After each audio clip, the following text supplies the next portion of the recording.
وعلى الله قصد السبيل ومنها جائر بلغ العلا بكماله كشف الدجى بجماله حسنت جميع خصاله صلوا عليه وآله محمد مصطفى تمہیں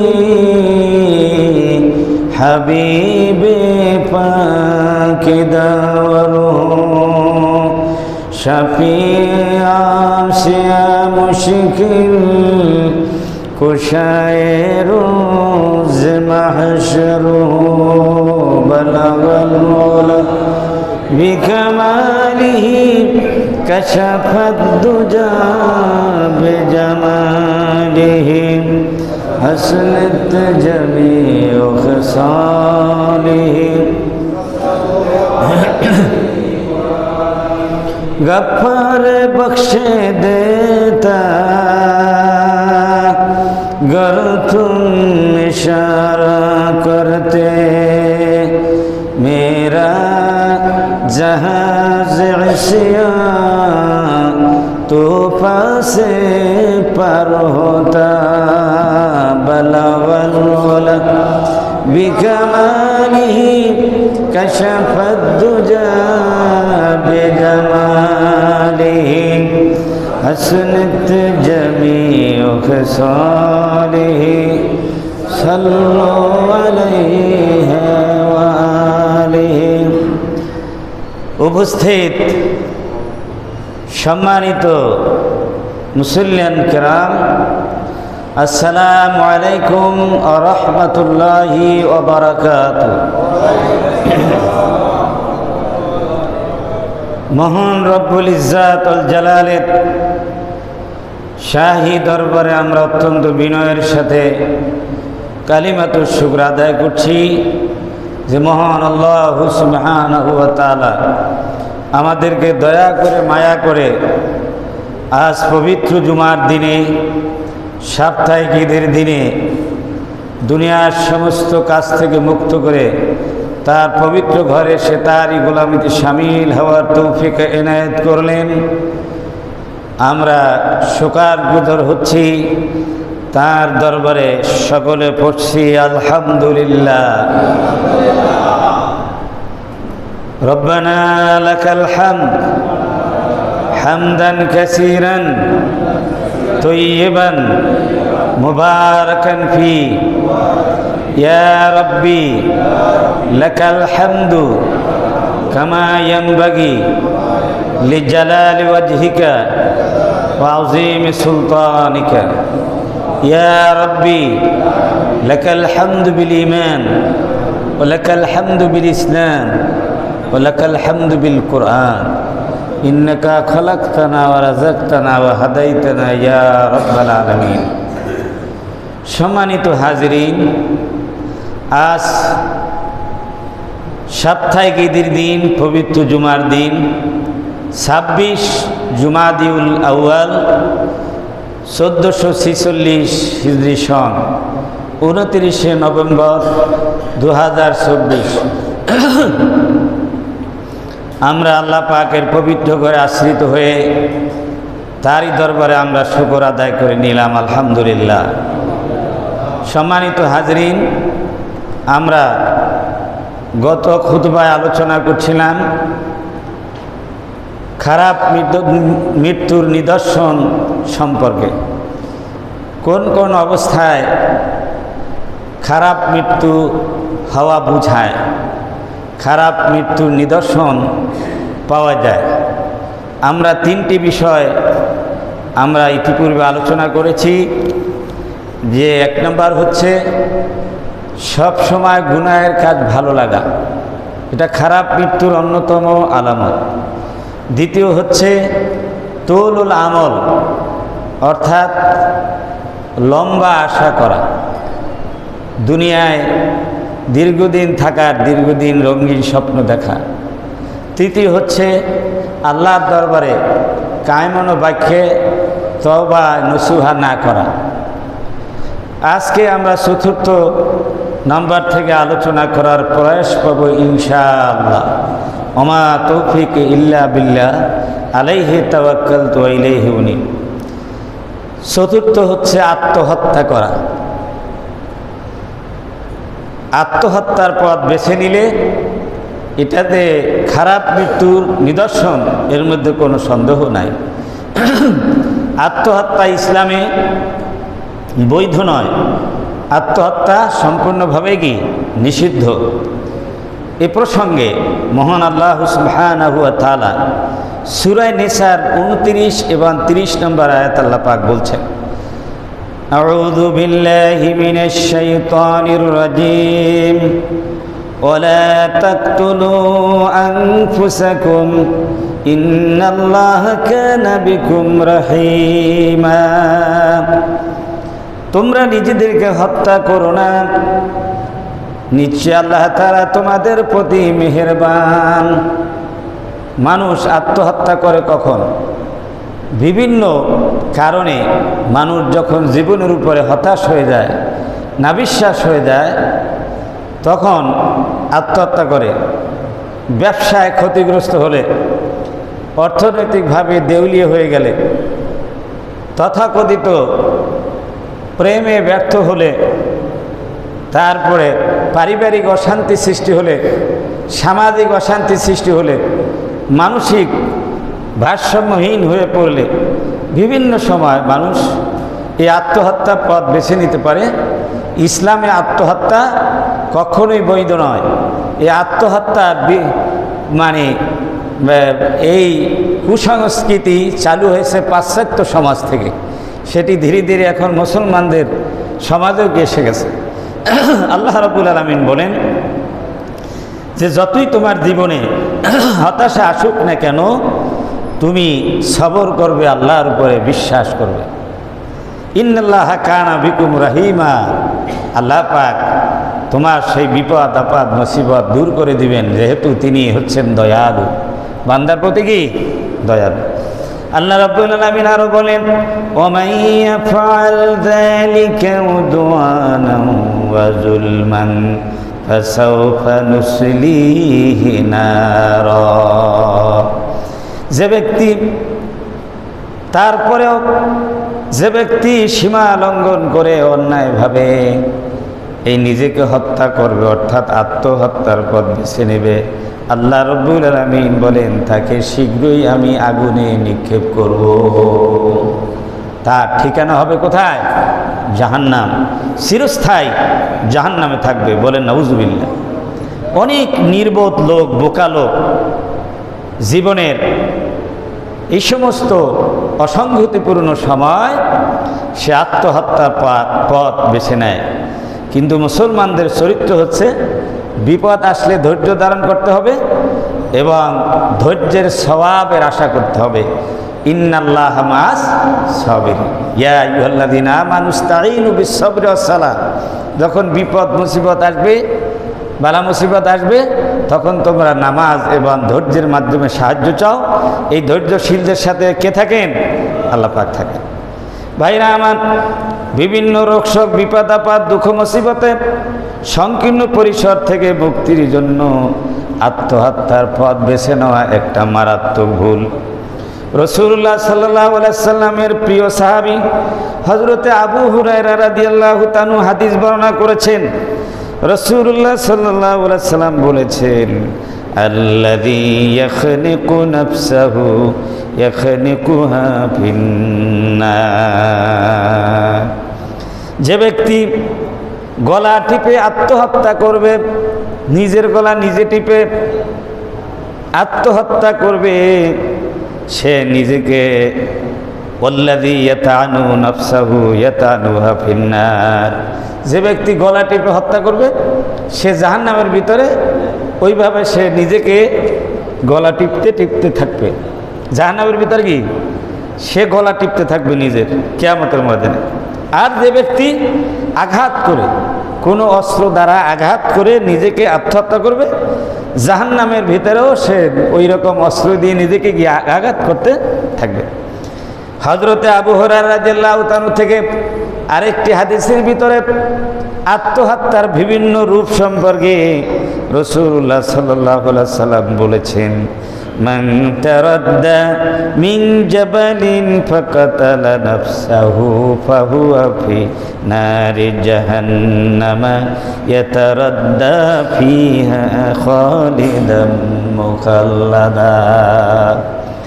যে ব্যক্তি পাহাড়ের থেকে লাফ দিয়ে নিজেকে আত্মহত্যা করবে সে জাহান্নামে প্রবেশ করে, ওইভাবে ওখানেও পাহাড় থাকবে, জাহান্নামের ভিতরে পাহাড় হবে, সেই পাহাড়ের থেকে বারবার নিজেকে লাফ দিয়ে সেখানেও নিজেকে এই যন্ত্রণায় ভোগাবে। এই যন্ত্রণা দুনিয়ায় শেষ, সে তো যন্ত্রণা থেকে বাঁচতে চাইছিল, বিপদ থেকে মুক্তি চাইছিল, আসলে তার বিপদটা কি স্থায়ীভাবে কি তার সাথে লেগে থাকবে।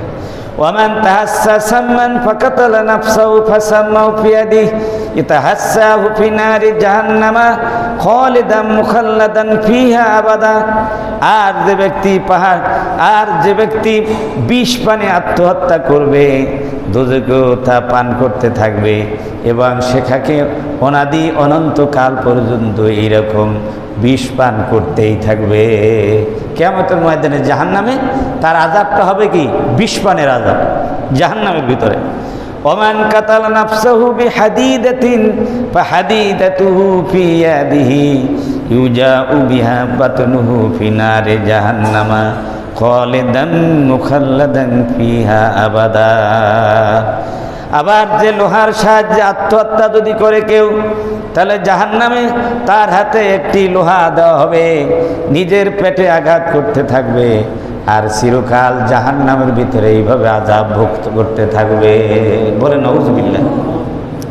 এই হাদিসে আত্মহত্যার যত উপায় আছে, যত দিক আছে, তার গুরুত্বপূর্ণ দিকগুলি এখানে কি বর্ণনা করা হয়েছে।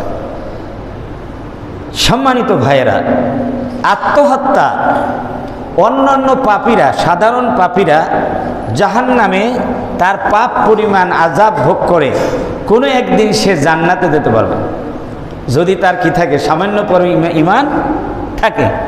কিন্তু আত্মহত্যাকারী যেহেতু সে আল্লাহর বিধানের উপরে বিশ্বাস করে নাই, আল্লাহ তাকে নির্ধারিত সময় মৃত্যু দান করবে, সেই সময় পর্যন্ত সে নিজে অপেক্ষা না করে আল্লাহর হুকুমকে অ্যাভয়েড করে, কত বছর করেছেন, সীমা লঙ্ঘন করে সে যখন আত্মহত্যার পথ বেছে নিল, এই জন্য আল্লাহ রাব্বুল আলামিন তাকে লানত দিলেন, তার উপরে এমন গজব দিলেন, সে চিরস্থায়ী জাহান্নামের অধিকারী বানায় দিলেন, সে কখনোই বেহেশতে যেতে পারবে না। যেমন কাফের, মুশরিক, মুরতাদ তারা যেমন চিরস্থায়ী জাহান্নামে থাকবে, তেমনি করে মুসলমান হওয়ার পরও আত্মহত্যাকারী ব্যক্তি তাদের মতো জাহান্নামে থাকবে চিরকাল। বলেন নাউযুবিল্লাহ। মহান আল্লাহ রাব্বুল আলামিন বলেন, যদি কেউ অন্য মানুষকে হত্যা করে সেও চিরস্থায়ী জাহান্নামে থাকবে। অন্য ব্যক্তিকে হত্যা করা যেমন মহাপাপ, চিরস্থায়ী জাহান্নামের কারণ, তেমনি করে নিজেকে হত্যা করা, আত্মহত্যা করা, এটাও অন্যদেরকে হত্যা করার চাইতে কম না। এই জন্য আল্লাহ রাব্বুল আলামিন কোরআন কারিমে সূরা নিসার 93 নম্বর আয়াতে বলছেন, ওমাইয়াকুতুল মুমিনান মুতাআম্মিদান ফাজাযাউহু জাহান্নামু খালিদান ফিহা ওয়া গদিবাল্লাহু আলাইহি ওয়া লা'আনাহু ওয়া আ'আদ্দা লাহু আযাবান আযীমা।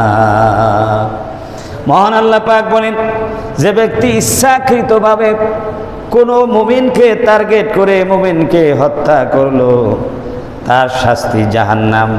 এই জাহান্নামের ভিতরে সে চিরকাল থাকবে, জাহান্নাম থেকে সে কখনো বের হতে পারবে না।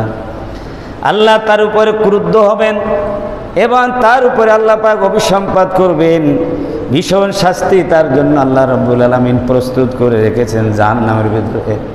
এই জন্য কোনো মুমিন মুসলমান অন্য কোনো মুসলমান হোক বা অমুসলমান হোক, অন্যায়ভাবে জুলুম করে অমুসলমানকেও হত্যা করা যাবে না। বলেন আল্লাহু আকবার। ইসলামের বিধান হলো কোনো মুসলমান থেকে নয়, 5টা কারণ ছাড়া কোনো মুসলমানকে হত্যা করতে পারে না। সেই শরীয়তের 5টা কারণ যদি পাওয়া যায় তাহলে শরীয়তই হুকুম দেবে হত্যা করার জন্য, এছাড়া অন্যায়ভাবে তাকে হত্যা করা যাবে না। কেউ যদি মোরতাদ হয়ে যায়, শরীয়তের হুকুম অমান্য করে, জেনা ব্যভিচার করে, অন্যকে যদি হত্যা করে অন্যায়ভাবে, এসব ক্ষেত্রে মানে শরীয়ত হুকুম দেবে তাকে হত্যা করার জন্যে। তা দেশের সরকার বিচার করবে। কে বিচার করবে? নিজেরা আইন হাতে তুলে নেওয়া যাবে না। বলেন আল্লাহু আকবার। এটা শুধু মুসলমান নয়, অমুসলমানকেও যদি অন্যায়ভাবে হত্যা করে একই বিচার কি হবে। ভাইরা আমার, সাম্প্রতিককালে আপনারা দেখেছেন গত 2 দিন আগে, 2 দিন আগে চট্টগ্রাম মানে আদালতে সরকারি একজন পিপি আইনজীবীকে অন্যায়ভাবে দুষ্কৃতিকারীরা, সন্ত্রাসীরা হত্যা করেছে। বলেন নাউজুবিল্লাহ। সে হত্যাটা এতই নির্মম ছিল যে হত্যাকাণ্ড যারা দেখেছে, আমাদের এই কলোনিরও বেশ কিছু লোক ওইখানে ছিল যারা চাকরি করেন, তারা বর্ণনা দিয়েছেন এবং বিভিন্নভাবে বর্ণনা দিয়েছেন। নির্মমভাবে হত্যা করেছে, যারা দেখেছে কেউ চোখের পানি রাখতে পারে নাই। এবং তার পারিবারিকভাবে সে 3 বছরের তার একটা মেয়ে আছে এবং তার স্ত্রী অন্তঃসত্ত্বা আরেকটি বাচ্চা তার পেটে আছে। এমতো অবস্থায় এই সন্তানকে এতিম করা এবং স্ত্রীকে বিধবা করে দুনিয়া ছেড়ে চলে গিয়েছে। তিনি সত্যের প্রতীক হয়ে শহীদ হয়ে গেছেন। বলেন আলহামদুলিল্লাহ। কিন্তু যারা হত্যা করেছে তারা হয়েছে জালেম, তারা হত্যাকারী। তাদের বিচার কে করবেন? তাদের চিরস্থায়ী জাহান্নাম। তাদেরকে চিরস্থায়ী জাহান্নাম। বাংলাদেশের, সারা দেশের মুসলমান তো বটেই, যাদের ভিতরে মানবিকতা আছে, সামান্য যাদের ভিতরে মানুষের ভিতর দরদ আছে, সবাই ক্ষুব্ধ হয়েছে। সবাই কি হয়েছে? ক্ষুব্ধ হয়েছে। কিন্তু আমাদেরকে বর্তমান সরকারের পক্ষ থেকে এবং বাংলাদেশের প্রতিনিধিত্বকারী বিভিন্ন দলের প্রধানদের থেকে সবাইকে শান্ত থাকার জন্য বলা হয়েছে। বলেন আলহামদুলিল্লাহ। ধৈর্যের সাথে মোকাবেলা করতে হবে। সরকারি দুষ্কৃতিকারী এবং এই সমস্ত মানে সন্ত্রাসীদের, হত্যাকারীদের বিচার করার দায়িত্ব কার? সরকারের। আমরা এই সন্ত্রাসী, হত্যাকারী, দুষ্কৃতীদের আমরা সর্বোচ্চ বিচার দাবি করছি। জোরে বলেন ঠিক কি না? আপনারা কি রাজি আছেন? আমরা সর্বোচ্চ মানে শাস্তি দাবি করছি সরকারের কাছে। নিজেরা কেউ আইন আমরা হাতে তুলে নিতে পারবো না, এটা ইসলাম কি বলে না আমার ভাইরা। কারণ দুষ্কৃতিকারী, সন্ত্রাসীদের কোনো ধর্ম নাই, তাদের কোনো দল নাই, তাদের একটাই পরিচয়, সেটা হলো সন্ত্রাসী, দুষ্কৃতিকারী, মানবতা বিরোধী। জোরে বলেন ঠিক কি না? সুতরাং মানবতার পক্ষে এবং যারা মানুষের পক্ষের, যারা সৃষ্টির পক্ষের, তাদেরকে সকলকে সন্ত্রাসী এবং দুষ্কৃতিকারী এই জালেমদের বিরুদ্ধে রুখে দাঁড়াতে হবে। জোরে বলেন ঠিক কি না? তাদের বিপক্ষে দাঁড়াতে হবে। এই সন্ত্রাসীদের পক্ষে যারা পক্ষ অবলম্বন করবে, এই জালেমদের পক্ষে যারা পক্ষ অবলম্বন করে, তারা হচ্ছে জালেমের দোষর। জোরে বলেন ঠিক কি না? তাদেরও একইভাবে আল্লাহর আদালতে কি হবে? শাস্তি হবে। সম্মানিত হাজরিন, সুতরাং এ বিষয়ে আরও কথা আছে, আমরা সবাই আসলে তারপর বলবো। সম্মানিত হাজরিন, যে ব্যক্তি ইচ্ছাকৃতভাবে নিজেকে নিজে অন্য মানুষকে হত্যা করলো সেটা যেমন মহাপাপ, আর নিজেকে হত্যা করলে সেটাও সমানভাবে কি মহাপাপ। এই জন্য তার শাস্তি হবে চিরস্থায়ী কি জাহান্নাম। জোরে বলেন নাউজুবিল্লাহ। আত্মহত্যার ব্যাপারে আল্লাহ রসুল বলছেন যে সে জাহান্নামে থাকবে।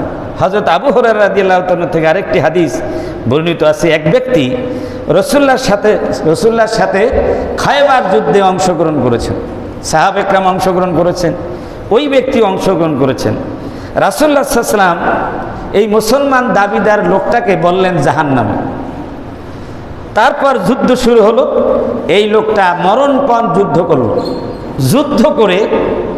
যুদ্ধ করার পর আবারও সাহাবে কেরামদেরকে বললেন রসুল যে এই লোকটা জাহান্নামী। তখন সাহাবে কেরামের একটু সন্দেহ হলো যে আসলে ব্যাপার কি, আল্লাহ রসুল তো কখনো মিথ্যা কথা বলবেন না, আর এইভাবে এই কার মোবাইল বাজে নাকি, আর অবান্তর কোনো কথাও কি বলবেন না। এত যুদ্ধ করলো এবং সে ব্যক্তি মরণপণ যুদ্ধ করার পরে তাকে জাহান্নামী কেন বললেন? তারপরে কয়েকজনে অনুসন্ধান করলেন আসলে বিষয়টা কি। অনুসন্ধান করে দেখা গেল সেই লোকটা আসলে মরণপণ যুদ্ধ করে মারাত্মকভাবে সে আহত হয়েছে, কিন্তু সে নিহত হয় নাই। সেতে কি হয় নাই? নিহত হয় নাই। কিন্তু যখন রাত হলো, রাত হওয়ার পরে এই আঘাতের ব্যথা, এত প্রচণ্ড ব্যথায় সে সহ্য করতে না পেরে তখন সে নিজ তলোয়ারের গোড়া মাটিতে এবং বাকি অংশ বুকের মধ্যে চেপে ধরে চাপ দিয়ে আত্মহত্যা করে। বলেন নাউজুবিল্লাহ। তখন যারা অনুসন্ধান করেছিলেন তাদের মধ্যে একজনই চিৎকার দিয়ে বললেন, আল্লাহু আকবার, হে আল্লাহ রসুল, আপনি সত্য নবী, আপনি সত্য নবী, আপনি সত্য কথা বলেছেন। এই লোকটা মরণপণ যুদ্ধ করার পরেও সে জাহান্নামী, যেহেতু সে সবর না করতে পেরে নিজেকে আত্মহত্যা করেছে। সুতরাং আত্মহত্যা করার সে ঠিকানা হবে কোথায়? জাহান্নামে। বলেন নাউজুবিল্লাহ। এত বড় যুদ্ধ করার পরেও, ইসলামের পক্ষে যুদ্ধ করার পরেও সে আত্মহত্যা করার কারণে, আল্লাহর বিধান লঙ্ঘন করার কারণে সে হবে কি? জাহান্নামী। বলেন নাউজুবিল্লাহ। ভাইরা আমার, আমাদের সমাজে বিষ পানে আত্মহত্যাকারীর সংখ্যা বেশি। আমাদের বাংলাদেশও এইরকম, ঠিক কিনা বলেন? আত্মহত্যা যত করে, যত ভাবে, তার মধ্যে বিষ পান করে বেশি কি আত্মহত্যা করে। কেউ ট্রেনের তলে পড়ে, কেউ বাসের তলে পড়ে, কেউ অস্ত্রের আঘাত দিয়ে, এরকম হয় একটু কম। কিন্তু বেশিরভাগ তাড়াহুড়া করে কি খায়? হ্যাঁ, ইঁদুরের ওষুধ খায়, বিষ খায়, তারপরে হারপিক খায়। ঠিক না? আমাদের দেশে একটা লোকের নাম আছে না, হারপিক, ওইটা আপনারা জানেন, আমি নাম বললাম না। হারপিক, এই হারপিক খাইয়া আত্মহত্যা করে কি বুঝছেন? রাসূলুল্লাহ সাল্লাল্লাহু আলাইহি ওয়াসাল্লাম বলেছেন যে যারা যেভাবেই আত্মহত্যা করুক না কেন, আত্মহত্যা করার ঠিকানা হবে কি? জাহান্নাম। তোমরা দেখবে অনেক মানুষ আমল করে, জান্নাতি আমল, কিন্তু তার ঠিকানা কোথায়? জাহান্নাম। আবার অনেক মানুষ জাহান্নামী আমল করে, কিন্তু শেষ পর্যন্ত সে এমন কাজ করে যায় তার সমস্ত গুনাহ মাফ হয়ে সে জান্নাতি হয়ে যায়। তা সুতরাং সব ভালো যার, শেষ ভালো তার, অর্থাৎ শেষ ভালো তার যার, সব ভালো কি তার। এটা হাদিস থেকে এসেছে। ইন্নার রাজুলা লা ইয়ামালু আমালা আহলিল জান্নাতি ফীমা ইয়াবদু লিন-নাস হুয়া মিন আহলিন নার। নবীজি বলেছেন, কোনো এক ব্যক্তি আমল করে, লোকেদের সামনে লোকেরা দেখতে পায় সে জান্নাতি আমল করতেছে, লোকেরা মন্তব্য করে এই ব্যক্তি জান্নাতি হবে, কিন্তু আসলে প্রকৃতপক্ষে সে হচ্ছে জাহান্নামী। সর্বশেষে এমন আমল করে গেল, সারা জীবনের আমল সব কি হয়ে গেল? ধ্বংস হয়ে গেল। ওয়ান্না রাজুলা লা ইয়ামালু বিআমালি আহলিন নার ফীমা ইয়াবদু লিন-নাস হুয়া মিন আহলিল জান্নাহ। আবার কোনো ব্যক্তি আমল করে জাহান্নামের আমল, কিন্তু লোকেরা মন্তব্য করে লোকটা তো জাহান্নামে যাবে, কিন্তু শেষ পর্যন্ত জীবনের শেষ পর্যায়ে ভাগ্যক্রমে এমন কিছু আমল করে যার কারণে সারা জিন্দেগির গুনাহ মাফ হয়ে জান্নাতি হয়ে দুনিয়ার থেকে বিদায় নেয়। এই জন্য নবী করিম সাল্লাল্লাহু আলাইহি ওয়াসাল্লাম বলেছেন, ওয়া ইন্নামাল আ'মালু বিল খাওয়াতিম। শেষ পরিণামের উপরই আমলের বিনিময় নির্ভরশীল। শেষ ভালো যার, সব ভালো তার। এই জন্য ভালো আমল কিছু করলে অহংকার করা যাবে না, কারণ এই ভালো উপরে একদম শেষ নিঃশ্বাস পর্যন্ত টিকে থাকতে হবে। ধরে বলেন ঠিক কি না? আবার খারাপ আমল করলেই কাউকে অযথা এরকম জাহান্নামী বানিয়ে দেওয়া কিনা ঠিক না। তার জন্য ভালো হওয়ার জন্য দোয়া করা দরকার, কারণ সেও একদিন ভালো হয়ে মৃত্যুবরণ করতে কি পারে। এই সব হাদিস দ্বারা প্রমাণ হলো যে কি করতে হবে, ধৈর্য হারা হওয়া যাবে না, ধৈর্য ধারণ করে কি করতে হবে, আল্লাহর উপর ভরসা করতে হবে, আর আল্লাহ বিপদ দূর করে দিবেন। আত্মহত্যার পথ বেছে নেওয়া যাবে না। তিরমিজির এক বর্ণে এসেছে নবী করিম সাল্লাল্লাহু আলাইহি সাল্লাম আত্মহত্যাকারীর নামাজে জানাজা পড়েননি, নামাজে জানাজা পড়েননি। স্বাভাবিকভাবেই একটা প্রশ্ন ওঠে যে আত্মহত্যা যে করে চিরস্থায়ী সে জাহান্নামী হবে, হাদিস কোরআনের থেকে আমরা এটাই জানলাম, ঠিক না? তাহলে তার জানাজা নামাজ পড়ানো যাবে কি না? হাদিস শরীফের ভিতরে প্রমাণিত হয়েছে যে নবী করিম সাল্লাল্লাহু আলাইহি সাল্লাম আত্মহত্যাকারীর জানাজা নামাজ পড়েন নাই। ফুকায়ে কেরাম সমস্ত হাদিসকে বিশ্লেষণ করে তারা একটা ফতোয়া দিয়েছেন যে আত্মহত্যা যারা করে তারা যেহেতু কালেমাগো মুসলমান ছিল, পরিণামে তাদের কি হবে সেটা আল্লাহ রাব্বুল আলামিনই কি বলতে পারবেন, তাদের ভাগ্য নির্ধারণ করবেন। তাহলে তাদের জানাজা নামাজ পড়ানো যাবে, জায়েজ। তবে সমাজের বড় কোনো আলেম, প্রথিতযশা কোনো আলেম, বড় ইমাম, মসজিদের ইমাম, প্রথিতযশা আলেম, সমাজের প্রথিতযশা নেতৃস্থানীয় লোক তার জানাজায় অংশগ্রহণ করবে না। ছোটোখাটো মানুষ জানাজা পড়াইতে পারে মতো এইরকম মানুষ এবং সাধারণ লোকেরা তার জানাজায় অংশগ্রহণ করবে, কিন্তু কোনো বড় আলেম, বুজুর্গ আলেম, বড় ইমাম এবং স্থানের স্থানীয় লোকজন তার মানে কি করবে না, জানাজায় অংশগ্রহণ করবে না। কেন করবে না? এই জন্য করবে না যে যাতে করে মানুষ এই আত্মহত্যার প্রতি উৎসাহিত না হয়, অর্থাৎ সামাজিকভাবে যে তাকে বয়কট করা হয়েছে এ কথা যেন বুঝতে পারে। আত্মহত্যায় অনুৎসাহিত করার জন্যেই এই বিধান করা হয়েছে, যাতে করে মানুষ যে কোনো সময় সে আত্মহত্যা করতে প্ররোচিত না হয়। দেখো, আত্মহত্যা করে মারা গেলে কিন্তু তার জানাজাও হয় না। মানে সামান্য কিছু লোকে জানাজা বলে, ওইটা কি জানাজা বলে? যদি এলাকার সব লোক মিলে জানাজা বলে সেইটারই কি বলে, আসল জানাজা বলে? তাহলে ভালোভাবে জানাজা হয় না, ভালোভাবে কি দোয়াও কি হয় না। এই জন্য তার জন্য জানাজা হবে ছোটোখাটো, আর দোয়াও করা যাবে, তবে এইভাবে মানে ঘটা করে তার জানাজা পড়ানো যায় হবে না। আশা করি বুঝতে পেরেছেন। সম্মানিত হাজিরিন, খারাপ মৃত্যুর পঞ্চম নাম্বার আলামত হলো লোক দেখানো মনোভাব নিয়ে আমল করা, যেটা আরবিতে বলা হয় রিয়া এবং সোমা। রিয়া মানে হলো প্রদর্শন ইচ্ছা, সোমা মানে হলো শোনানো, ঢাক ঢোল পিটাইয়া একবারে খবর দিয়ে জানাইয়া শুনাইয়া এমনভাবে আমল করা যাতে লোকেরা তাকে প্রশংসা করে, আর ওই ব্যক্তিও প্রশংসার আশা করে যে লোকেরা আমাকে হাজী সাহেব বলল। একবারে বিরাট বহর নিয়ে হজ করতে গেল সস্ত্রীক, পিছনে 10,000 লোক থাকলো, নেতাকর্মীরা সবাই স্লোগান দিয়ে ব্যাটারে নিয়ে প্লেনে তুলে দিল।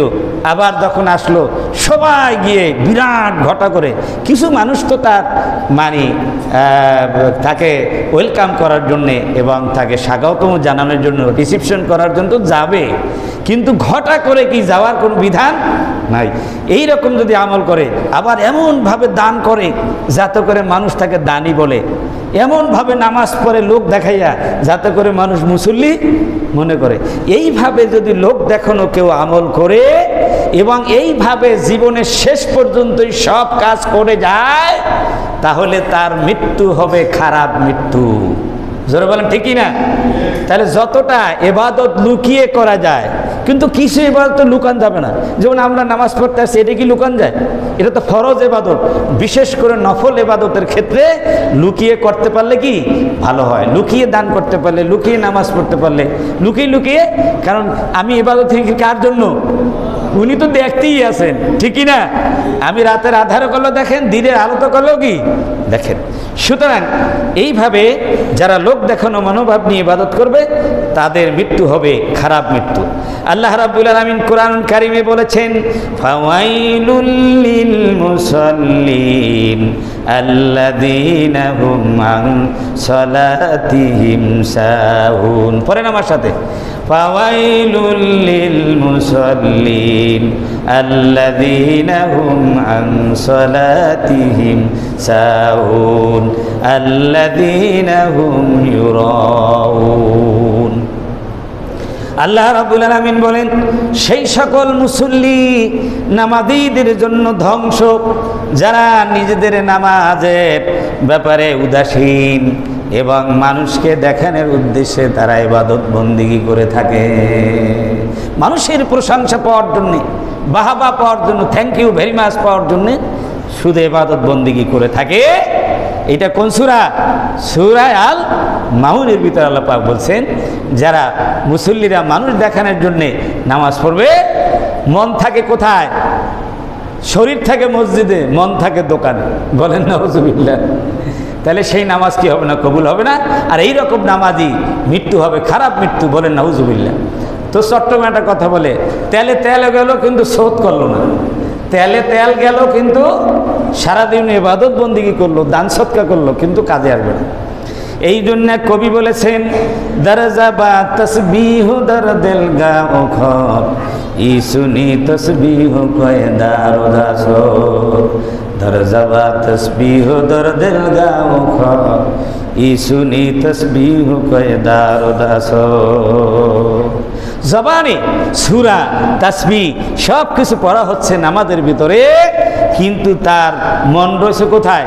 গরু, গাধা, ঘোড়া, ছাগল, হ্যাঁ, মুরগি, হাঁস কোথায়?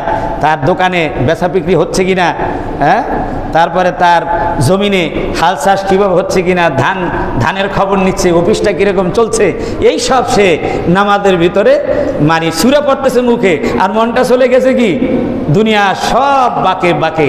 বলেন নাউজুবিল্লাহ। এক মুসল্লি নামাজ পড়ে ইমাম সাহেবকে বলল, হুজুর একটা কথা বলবো, মাইন্ড করবেন নাকি? এক শ্রেণীর ভদ্রলোক আছে, হুজুরদেরকে কথা বলার সময় বলে কি, হুজুর মাইন্ড করবেন নাকি? অর্থাৎ নিজের উপরে সে কি করে, মানে নিজের উপরে সে কেয়াস করে, অর্থাৎ সে কথা বললে তো মাইন্ড করে, এই জন্য উনি হুজুরকেও মনে করে যে মাইন্ড করবেন নাকি। আর উনি আগেই যে মাইন্ড করার মতো কথা বলবেন, এই জন্য কবে যে মাইন্ড করিয়েন না। কত মানে সব দিকেই নেওয়া যায় কথাটা, এরকম কথা বলা ঠিক নয়। বরং ইসলামের কথা জিজ্ঞাসা করবেন সোজা সাপটা, সরল ভাষায়, ভদ্র ভাষায়। নেগেটিভ কোনো কথা এখানে আনার কোনো প্রয়োজন হয় না। আলেম আমার কাছে ফতোয়া জিজ্ঞেস করবেন, মাসালা জিজ্ঞেস, সোজা সাপটা, সরল মনে, ভদ্রভাবে। এখানে আবার হুজুর মনে কিছু করবেন নাকি, এই কথাটা ফালতু কথা, এটা একটা শয়তানি কথা। এই শয়তানি কথার আশ্রয় আমরা কেউ নিব না। ওই ব্যক্তি বলে, হুজুর মাইন্ড করিয়েন না, আপনার কিন্তু নামাজ হয় নাই।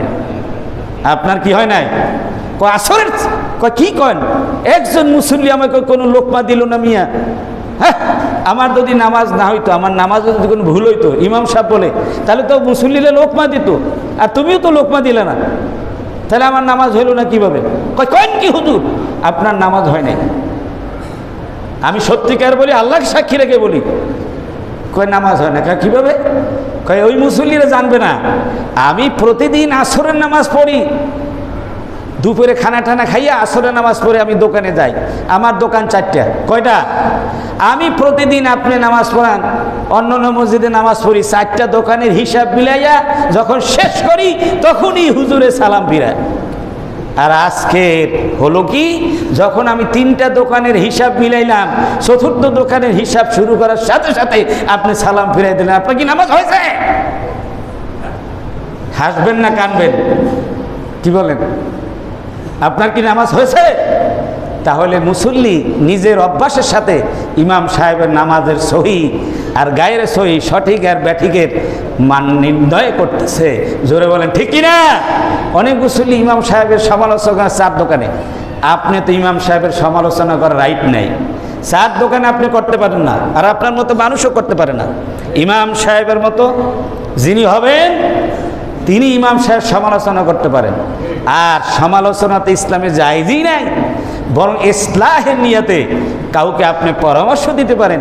কোনো কিছু যদি আপনার কাছে ভিন্ন রকম মালুম হয় তাহলে আপনি পরামর্শ দিতে পারেন, কিন্তু আপনি সমালোচনা করার কোনো রাইট নাই। যত সমালোচনা করবেন আপনার মতো আহামক আর বেকুব কেউ হবে না। কারণ জানেন, যে ব্যক্তি গীবত করে আর সমালোচনা করে সে ব্যক্তি কীরকম জানেন? নিজে কামাই করে ব্যবসা করে অন্যের অ্যাকাউন্টে টাকা জমা রাখার মতো। অন্যের অ্যাকাউন্টে টাকা রাখলে এই টাকা কি আপনি ছাড়াইতে পারবেন? কথা বলে না, উঠাইতে পারবেন? যখন জমা রাখবেন সেই মালিক হয়ে যাবে। বিদেশে থাকবেন আর স্ত্রীর নামে গরম গরম ডলার পাঠাইবেন, বন্ধুর সাথে পরকীয়া প্রেম করবে আর তার অ্যাকাউন্টে জমা রাখবে। দেশে আসবেন, গলা কাটে শেষ করে ওই বেটার সাথে পালাই যাবে। বলেন নাউজুবিল্লাহ। আজকে সমাজ সেটাই বলতেছে, কথা ঠিক কি না? সুতরাং সাবধান সাধু আমার বন্ধুগণ। এরপরে দেখেন যে এই রকম দেখানোর জন্য, শোনানোর জন্যে, মানে কেউ যদি ইবাদত করে সেই ইবাদত কি হবে না? কবুল হবে না। এমনকি নেক ইবাদত করলে কিয়ামতের ময়দানে 3 ব্যক্তিকে বিচার আসনে আনা হবে। এক ব্যক্তি হলো কারি সাহেব। কারি সাহেব ভালো না? যিনি কোরআন তেলাওয়াত করে। হাফেজ সাহেব ভালো না? কোরআন শরীফ তেলাওয়াত করে, ঠিকই না? বলবে যে হাফেজ সাহেব, এই কারি সাহেব, দুনিয়ায় তুমি কি ইবাদত করছো? কন কি? আল্লাহ, আপনি এত সুন্দর কোরআন আমাকে দান করেছেন, আমার সিনায় 3 পারা কোরআন ছিল, সুললিত কণ্ঠে আমি কোরআন তেলাওয়াত করেছি, নামাজে পড়েছি, কি মানুষকে শুনাইছি? আল্লাহ বলেন, মিথ্যা কথা বলেছ, তুমি শুনাইছো আমার জন্য না, তোমাকে মানুষ ভালো কারি বলবে, ভালো হাফেজ বলবে, ভালো আলেম বলবে, সেই জন্য এ দুনিয়ায় বলা হয়ে গেছে, এখন আর তুমি আমার কাছে কিছু পাবে না। এরপরে আর একজন আনবে মুজাহিদ, যিনি আল্লাহ রাস্তায় জিহাদ করেছেন, বলবেন তুমি কি করেছো দুনিয়ায়? বলে আল্লাহ, আমি আমার জীবন দিয়ে, আমার শক্তি দিয়ে আপনার ইবাদত বন্দি করেছি, আপনার দ্বীনের রাস্তায় জিহাদ করে শেষ পর্যন্ত জীবনটা দিয়ে এসেছি। আল্লাহ রাব্বুল আলামিন বলেন, বান্দা মিথ্যে কথা বলছো, তুমি আমার জন্য, আমার দ্বীনের জন্য জীবন দাও নাই, তুমি দিয়েছো, মানুষ তোমাকে বড় শক্তিমান বীর বিক্রম বলে তোমাকে আখ্যায়িত করবে, পুরস্কৃত করবে, সেই জন্য তুমি করেছো। ওটা দুনিয়াতে বলা হয়ে গেছে, আজকে তুমি আমার কাছে কিছুই পাবা না। বলে নাউজুবিল্লাহ, আজকে কিছুই পাবা না। এরপরে আর একজন আনবে দানকারী ব্যক্তিকে, যেই ব্যক্তি রাতে দিনে সব সময়, এমন কোনো সেক্টর ছিল না যেখানে দান করে নাই। সেরকম ব্যক্তিকে আল্লাহ পাক প্রশ্ন করে, বান্দারে তুমি দুনিয়ায় কি আমল করেছো যে আল্লাহ তুমি আমাকে সম্পদ দিয়েছিল, অডেল সম্পদ, আমি নিজে খেয়েছি, আমার পরিবারকে খাওয়াইছি, আত্মীয় স্বজনকে খাওয়াইছি, আমি এমন কোনো সেক্টর ছিল না যেখানে আমি সেবা করার উদ্দেশ্যে দান করি নাই। মাদ্রাসা, মসজিদে, এতিমখানায় মানুষের সেবা করেছি, আমি রাজনীতি করেছি, আমি দেশের সেবা করেছি, আমি রাস্তা বেঁধে দিয়েছি, আমি কালভার্ট করেছি, মেট্রো রেল করেছি, কত কিছু করেছি, অনেক কিছু করেছি।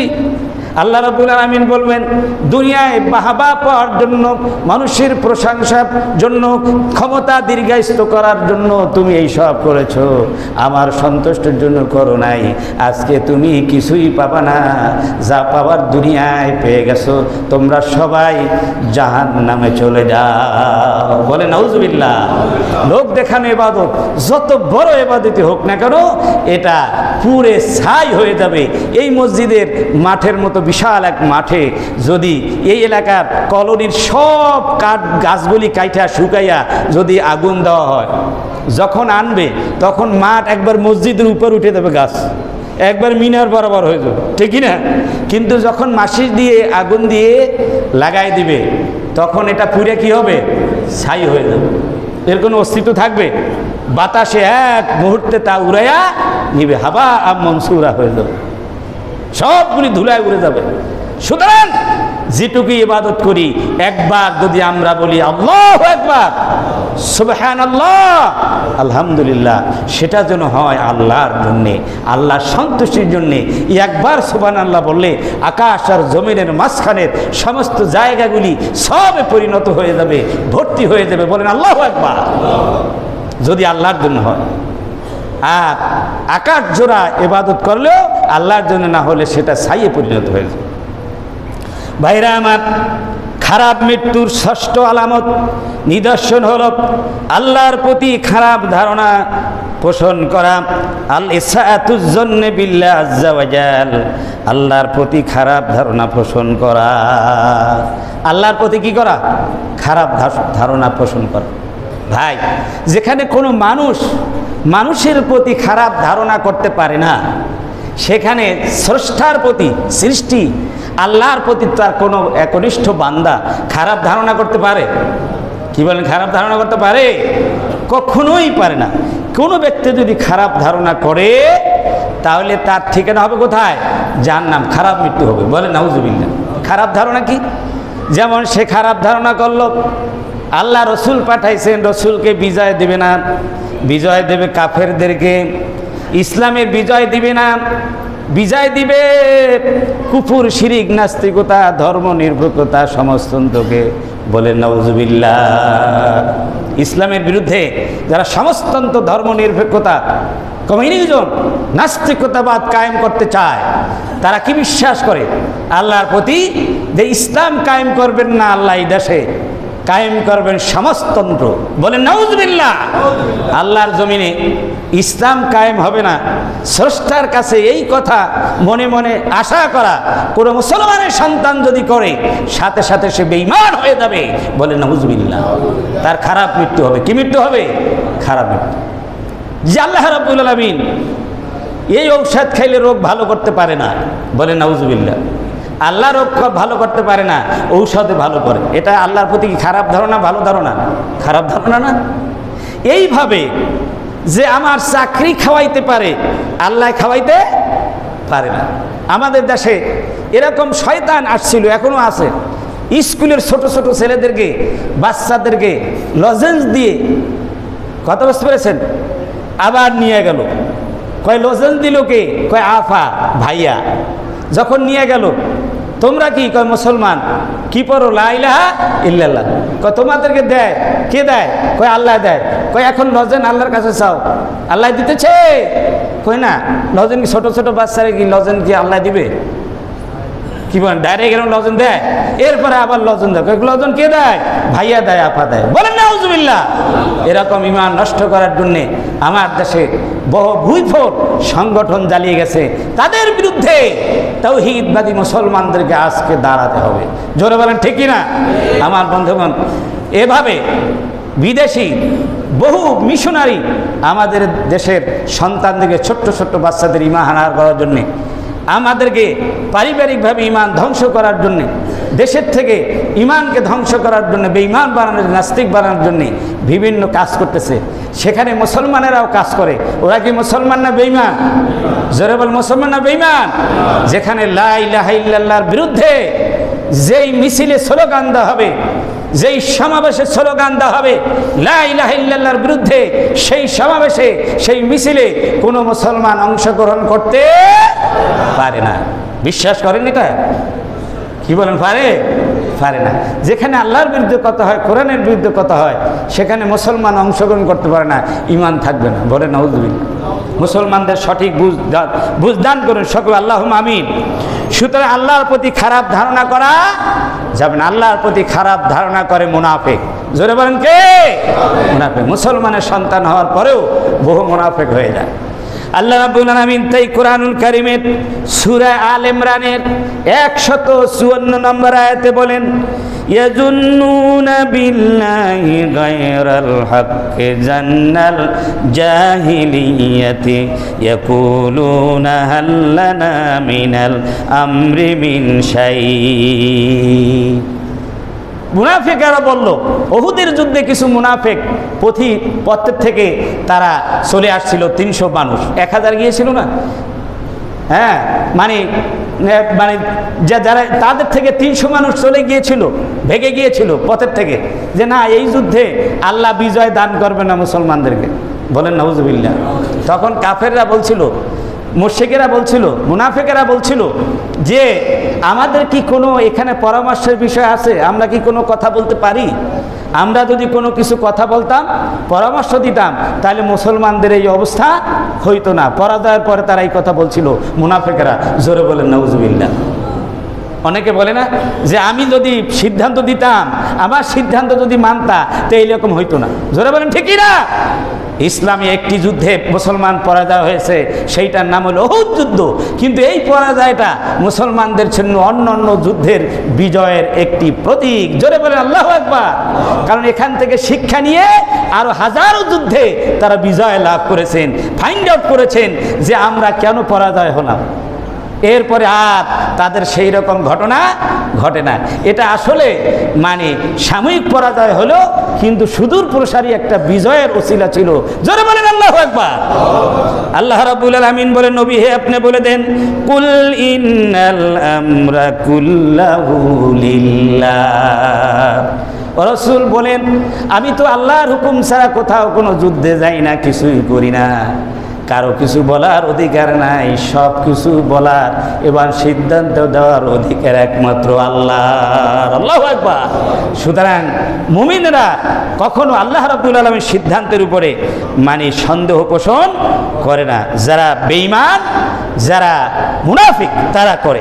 এই জন্য কবি বলেছেন, সব সময় আল্লাহ পাকের থেকে সন্দেহ করার থেকে মুক্ত থাকতে হবে। আল্লাহর প্রতি হোসনে জন, ভালো ধারণা রাখতে হবে। ভালো ধারণা রাখা এটাও ইবাদত। আল্লাহর প্রতি ভালো ধারণা রাখা কি ইবাদত। ব্যবসায় নেমে আপনি ধারণা রাখবেন যে আল্লাহ রাব্বুল আলামিন আমাকে এই ব্যবসায় আল্লাহ পাক বরকত দিবেন। জোরে বলেন ঠিক কি না? তাহলে আপনি লাভবান হবেন। ফাইন তানজু মিনহা তানজু মিন জি আজিমাতিন ওয়া ইল্লা ফাইন্নি লা ইখালুকা নাজিয়া। এক আরবি কবি বলছেন, যদি তুমি এই আল্লাহর প্রতি খারাপ ধারণা থেকে নিজেকে মুক্ত রাখতে পারো, তাহলে মহা মুসিবত বিপদ থেকে তুমি মুক্ত থাকতে পারবে। আর তা না হলো তোমার কোনো মুক্তি নাই। বলেন নাউযুবিল্লাহ। ওয়া ইউআযযিবুল মুনাফিকিনা ওয়াল মুনাফিকাতি ওয়াল মুশরিকিন ওয়াল মুশরিকাতি যান্নিনা বিল্লাহি যান্নাস সাউই আলাইহিম দাইরাতুস সাউই ওয়া গাদিবাল্লাহু আলাইহিম ওয়া লা'আনাহুম ওয়া আ'আদ্দা লাহুম জাহান্নামা ওয়া সাআত মাসীরা। আল্লাহ পাক বলছেন, মুনাফিক নারী এবং পুরুষ, মুশরিক নারী এবং পুরুষকে যারা আল্লাহর প্রতি খারাপ ধারণা করে, তাদেরকে আল্লাহ রাব্বুল আলামিন শাস্তি দিবেন। তারা নিজেদের এই খারাপ ধারণার গোলক ধাঁধায় তারা নিজেরাই বিপর্যস্ত, কিন্তু আল্লাহ রাব্বুল আলামিন তাদের উপর ক্রুদ্ধ এবং অভিসম্পাদ দিবেন। তাদের ঠিকানা হবে জাহান্নামে। ৭০ নাম্বার খারাপ মৃত্যুর আলামত হলো খারাপ পরিণতির আলামত প্রকাশ পাওয়া। মৃত্যুর সময় খারাপ আলামত প্রকাশ পাওয়া, যেমন ইসবেদাতুল ওয়াজহে, অর্থাৎ তার চেহারা খারাপ হয়ে যাওয়া, চেহারা কালো বর্ণ হয়ে যাওয়া। মৃত্যু ব্যক্তির চেহারা কালো হয়ে যায় না? বলে অবুস, যে ব্যক্তি কি হয়ে যায়, নিরাশ হয়ে যায়, আল্লাহ রহমত থেকে কি হয়ে যায়, নিরাশ হয়ে যায়। আরে আমি তো জাহান্নামে যাব, মৃত্যুর সময় সেই কথা বলে। ও জুলমাতু, এবং চতুর্দিক শুধু অন্ধকার পরিলক্ষিত হয়। ও রফসুন্নাতকে বিশাহাদাতাইন, আর আল্লাহর কালিমার ব্যাপারে সে মানে রাত ভাষা ব্যবহার করে, মানে খারাপ মানে মানে অশ্লীল ভাষাকে ব্যবহার করে, মানে কালেমার কে উচ্চারণ করে। আরে লাইলা আল্লাহ তাআলা রাখ বেটা, এই সমস্ত কালেমা টালেমা রাখ, বলে নাউজুবিল্লাহ, এরকম বলে না? এই জন্য মৃত্যু ব্যক্তিকে, যারা মৃত্যু হয়ে যায়, তাকে কেউ জোর করে বলেন না এই পড়ো তুমি লা ইলাহা ইল্লাল্লাহ, এ কথা বলা যাবে না। বরং তার সামনে জোরে জোরে পড়বে লা ইলাহা ইল্লাল্লাহ আশহাদু আল্লা ইলাহা, কিন্তু ওনাকে বলবেন না, যেহেতু তার মৃত্যু যন্ত্রণা হচ্ছে। এই সময় সে উল্টাপাল্টা বলতে পারে। এই জন্য সে শুনে শুনে যদিও থাকে, বিশ্বাস স্থাপন করে, তাতেও কি হবে, যথেষ্ট হবে। ও তাকাল্লুমু বিকালামিল ফাসিদি সাইয়্যাল্লাযী কানা আলাইহি ফি হায়াতি। আর যে ব্যক্তি দুনিয়ায় আজে বাজে ফাহেসা অশ্লীল কথা বলতো না, অনেক মানুষ আছে কিনা, কথায় কথায় সারাক্ষণ অশ্লীল কথা বলে মানুষকে হাসায়, সেই সমস্ত কথাবার্তা মৃত্যুর সময় বললে খারাপ মৃত্যুর আলামত। ৮ম নাম্বার হলো আত-তাহাব্বুনু বিল ফারাইদিল্লাতী ফারাদাহাল্লাহু আলাইহি হাত্তা ফি আখির আইয়ামিহি ওয়া ইদ্দাল মারজা আদুমুল ইসতিতা। অষ্টম নম্বর হচ্ছে যে মৃত্যুর পূর্বক্ষণে যে সমস্ত ফরজ ইবাদত আছে, নামাজ, রোজা ইত্যাদি, যাকাত, এই সমস্ত ব্যাপারে তার কি হয়ে যায়, সে মানে গাফেল হয়ে যায়। এবার তার সে হালকাভাবে নেয়, ফরজ নামাজ পড়তে চায় না, রোজা রাখতে চায় না, যাকাত দিতে চায় না, হজ করতে চায় না, এই সমস্ত ইবাদত থেকে সে মানে দূরে সরে যায়। এটা হলো খারাপ মৃত্যুর আলামত। নবম নম্বর হলো কারহুল মাউতে ফি সাআতিল ইহতিজার লিস্তিরাবাল খৌফ, মৃত্যুকে অপছন্দ করা। যখন সে মৃত্যু হবে সেই সময় মৃত্যুকে অপছন্দ করা, খুশির সাথে সে বের হইতে চায় না, এই অস্থিরতা প্রকাশ করা, এটা খারাপ মৃত্যুর আলামত। আমি শেষ করে দিতেছি, সেই জন্য আমি তাড়াহুড়ো করতেছি। যিকরুল ইনসানি বিসুইম বা'দা মাউতিহি, আর মৃত্যুর পরে মানুষেরা তাকে খারাপ বলা, খারাপ বলা। এই লোকটা কেমন ছিল, কথা বলে না, লোকটা কেমন ছিল, ভালো ছিল। সবাইকে কি ভালো বলবেন? সন্ত্রাসীকে, চোরকে, ডাকাতকে, মদুদিকে, হ্যাঁ, জেনাবা বিচার করছে, জালেমকে কি বলবেন? ভালো আছিস, এ কথা বলবেন? ভালো বললো তো বাদই ভালো হবে না। মানুষ তো বলবে এই একটা দুষ্ট লোক, আল্লাহ যেন তারা জাহান্নাম দেয়, 14 গোষ্ঠী জাহান্নামে দেয়। জোরে বলেন ঠিক কি না? ওই লোকটাতে খারাপ মত হয়েছে, এতে কোনো সন্দেহ নাই। যত চাল্লিশা করেন আর চারদিরা করেন, আর মানুষের বাসায় বাসায় ছাগল পাঠান আর গরু পাঠান, এতিমখানায় মানুষের সম্পদ আত্মসাৎ করে, হ্যাঁ, মাদ্রাসায় মাদ্রাসায় এতিমখানায় ছাগল পাঠাইলে, গরু পাঠাইলে মাকে বেহেশতে পাঠানো যাবে না। যারা বলেন ঠিক কি না? সুতরাং সাবধান হতে হবে আমার ভাইয়েরা। বলছিলাম খারাপ মৃত্যু কি কি অবস্থা হয়, 10টি অবস্থার কথা আমরা বলছি আজকের আলোচনার মাধ্যমে। এই পয়েন্টটা আমরা শেষ করলাম, বলেন আলহামদুলিল্লাহ। সামনে আমরা ধারাবাহিকভাবে আমরা আলোচনা করব ইনশাআল্লাহ। এখন একটি জরুরি কথা।